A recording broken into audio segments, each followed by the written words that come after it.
لیکن یہ 295 سی کے بالکل مرتکب نہیں ہیں اور ان کو بالکل جلد از جلد ان کی بیل آؤٹ کیا جائے ان کو. اور یہ میرا اپنا جتنے بھی میرے کولیگ ہیں یہ سب ان کی آواز ہے. شب کو شیطان مانگے ہیں پناہ جس سے، صبح کو وہ صاحب ایمان ہوا پھرتا ہے.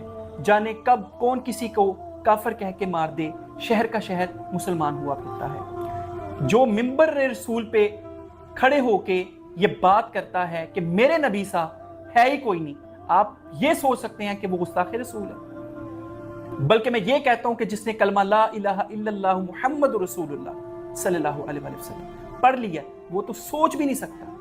یہ 295 سی مسلمانوں کے لیے ہونی بھی نہیں چاہیے کہ بندہ سوچ ہی نہیں سکتا جو مسلمان گھرانے کے اندر پیدا ہوا ہے، سوائے اس کے جو بندہ پاگل ہے، جنونی ہے. تو آپ کیا سمجھتے ہیں کہ آپ کس کے پیروکار ہیں؟ اسوہ حسنہ کو اگر آپ پڑھیں تو آپ یہ بھی پڑھتے ہیں کہ ایک بوڑھی عورت نبی پاک صلی اللہ علیہ وسلم پر کوڑا پھینکتی تھی. جب وہ بیمار ہوئی تو اس کی تیمارداری کے لیے نبی پاک صلی اللہ علیہ وسلم خود تشریف لے کے گئے. ہم اس نبی کے ماننے والے ہیں. انہوں نے کیا ہمیں سکھایا تھا کہ کوئی کسی کے ساتھ جھوٹ نہ بولے، کوئی کسی کو ناحق قتل نہ کرے. عفو درگزر ہمیں انہوں نے سکھایا تھا. اس کے اوپر تو کوئی بات نہیں کرتا. اور یہاں پر پاکستان میں جو حالات بنے ہوئے ہیں، اگر آپ نے کسی بھی شخص کے سے انتقام لینا ہے تو سب سے آسان حل یہ ہے کہ اس پر توہین مذہب کا، نعوذ باللہ توہین رسالت کا الزام لگا کر اس کے خلاف مقدمہ درج کروا دو، اور اس طرح سے یہ بہترین انتقام سمجھا جاتا ہے. اب ان پر جس ویڈیو کو بیس بنا کر یہ مقدمہ درج کیا گیا، وہ ویڈیو جس میں انہوں نے ایک مقدمہ سمجھانے کی کوشش کی ہے، جس میں بالکل بھی نہیں سمجھتا کہ انہوں نے نعوذ باللہ کچھ اس طرح کے نازیبہ الفاظ رسول اللہ صلی اللہ علیہ وسلم کی شان میں کہیں. بالکل اس طرح کی کوئی بات نہیں ہے.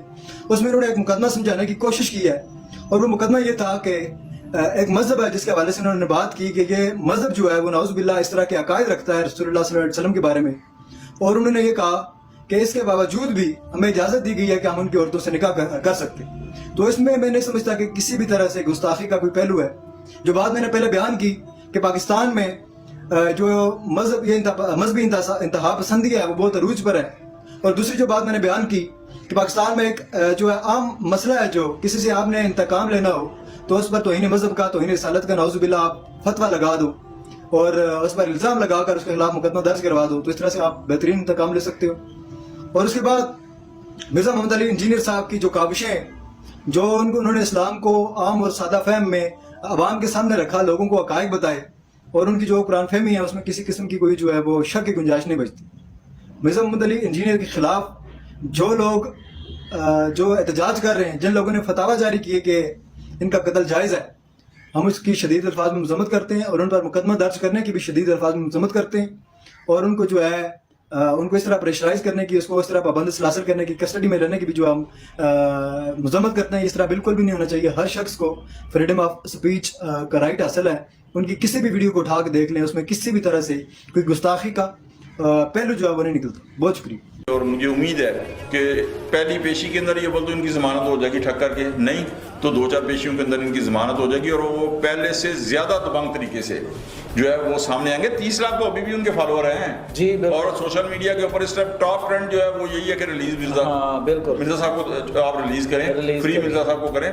تو یہ چیزیں جتنی ہیں آپ ان کا جو بھی ہے اختلاف ہے نا، آپ کو دلائل سے جواب دیں. ہاں جی سر، میں نے یعنی جو جن کے خلاف بولتے ہیں ان کی تقریریں سنی ہیں، اور یار ساڑی منجی ٹھوک گئی، یہ ان کے بیان ہیں، وہ پہ گیا ساڑھے پا بیان. ہاں بالکل یار، اگر وہ پہ گیا ہے تو آپ اس کو پڑھیں، دلیل کا جواب دلیل سے دیں. انجینئر محمد علی مرزا کے متعلق ہے جو ان پہ ایک FIR لانچ ہوئی ہے، اور وہ اس وقت بیہائنڈ دا بار ہیں. تو آج ہم ان سے شیخ مشتاق صاحب سے پوچھیں گے کہ جو ان پہ FIR لانچ ہوئی ہے، جس میں سیکشن 295C اپلائی کیا گیا ہے، مطلب جو 295C کی FIR جو لانچ ہوئی ہے، تو آج ہم شیخ صاحب سے پوچھیں گے کیا یہ سیکشن یا یہ جو آفینس ہے یہ یہاں فال کرتا ہے، یہ اٹریکٹ کرتا ہے یا نہیں. جی شیخ صاحب. اعوذ باللہ من الشیطان الرجیم، بسم اللہ الرحمن الرحیم. انجا صاحب، بات یہ ہے کہ 295C جو ہے بیسیکلی تو آج تک یہ 295C غیر مسلم کے اوپر لگا ہے نا، جو کہ گستاخان رسول ہیں، جو ہمارے نبی حضرت محمد صلی اللہ علیہ وسلم کی گستاخی میں کوئی بات کرتے ہیں، تو 295C ان کے اوپر لگتا ہے. لیکن اگر اب یہ پوزیشن ہو گئی ہے کہ ایک مسلمان اور وہ خالی مسلمان نہیں، وہ ایک عالم ہے. حالانکہ میرا ان کے ساتھ بہت سی چیزوں کے اوپر اختلاف رہا ہے کہ وہ سیاست میں بھی آئے، سیاست کے میدان میں آ کے کبھی عمران خان کے خلاف بیان، کبھی ادھر. تو میں نے کئی دفعہ ان کے اوپر کمنٹس کیے کہ بھی آپ کا یہ کام نہیں، آپ ایک عالم ہیں اور آپ یہ صرف یہاں تک ہی رہے ہیں. لیکن جب یہ 295C کی بات ہوئی ہے یا ہوا ہے تو میں کافی دیر انتظار کرتا رہا ہوں کہ یار کچھ اور لوگ بھی ان کے اوپر بات کریں. لیکن ہمیں اس میں ڈرنے کی ضرورت نہیں ہے، کیونکہ محمد علی مرزا کا جو بھی سسٹم ہے، اس کی اکیڈمی ہے، اس کی عزت ہے، اور وہ جس کی وجہ سے پوری دنیا میں مشہور ہے، وہ صرف اسی وجہ سے ہے کہ وہ حضرت محمد صلی اللہ علیہ وسلم کی عزت کرتا ہے، ان سے محبت کرتا ہے، آل محمد کے ساتھ بھی، اور ان کے پاس نالج بھی بہت ہے. اگر وہ اس طرح کا گستاخ رسول ہوتا تو پھر اس کا تو کوئی کام ہی نہیں تھا، نہ اس کو اپنے اس پروفیشن میں جو بھی یعنی کہ اس کا ایک اسلامک اسکالر ہے وہ اس کو کبھی بھی پذیرائی نہ ملتی. لیکن اب میں بڑا حیران ہوں کہ وہ میں نے دیکھا ہے کلپ جو وہ بات کر رہا ہے کہ وہ تو کسی کی بات کر رہا ہے، اس کے اپنے خدا نہ خواستہ کبھی بھی اس نے کبھی کوئی ایسی بات کی ہی نہیں کہ جس سے ہمیں یہ لگے. بلکہ یہ میں نے کو پہلے بھی کہا کہ ایک مسلمان کے اوپر تو یہ ہو ہی نہیں سکتا. 95% پاکستان میں مسلمان ہیں اور یہاں پہ کسی کی جرت ہی نہیں ہے. بلکہ ابھی ایک اور بہت اہم بات وہ یہ کہ کچھ علماء کرام کو میں نے سنا تو انہوں نے کہا کہ عیسائیوں سے ہم نے بات کی ہے تو وہ کہتے ہیں کہ بھی ہم انکار کرتے ہیں، ہم نے کبھی بھی جو الفاظ مرزا محمد علی نے کہے ہیں ہم نے تو وہ کبھی نہیں کہے، حالانکہ اگر ان کی کتابوں میں موجود ہے. تو دوسری بات یہ ہے کہ یہاں تو وہ مینورٹی ہیں، یہاں پہ اگر وہ مینورٹی ہیں تو ان کی ضرورت ہی نہیں ہے کہ وہ بات کر سکے. اب جہاں جہاں پہ ان کی میجورٹی ہے وہاں پہ وہ دیکھیں وہ کس حد تک گئے ہیں. جہاں پہ ان کی میجورٹی ہے نعوذ باللہ انہوں نے قرآن پاک تک وہاں پہ جلائے ہیں اور ہم مسلمان وہاں پہ کچھ نہیں کر سکے.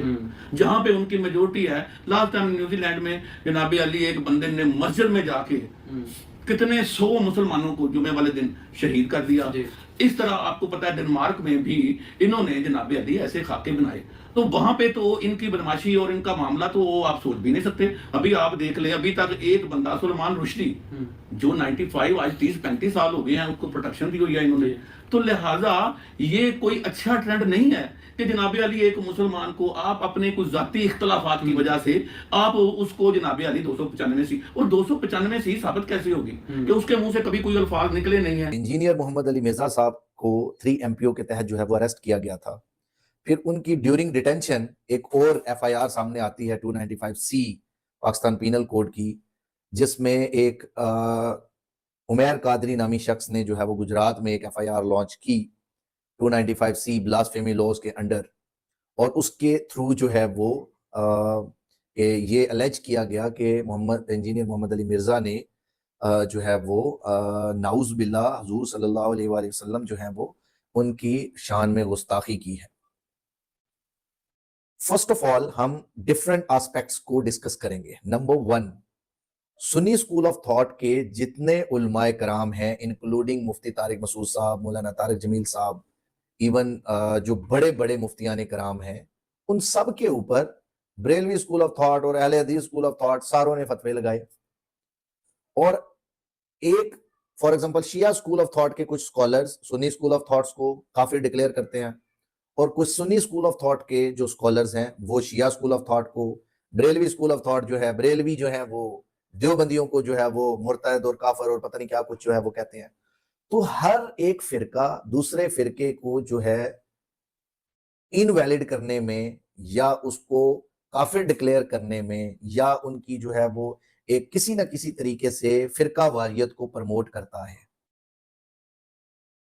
انٹر کر لیا اور 70% مارکس بھی ہیں اور تلاش ہے ایک ایسی یونیورسٹی کی جو اسکالرشپ آفر کرے. دین یونیورسٹی آف راولپنڈی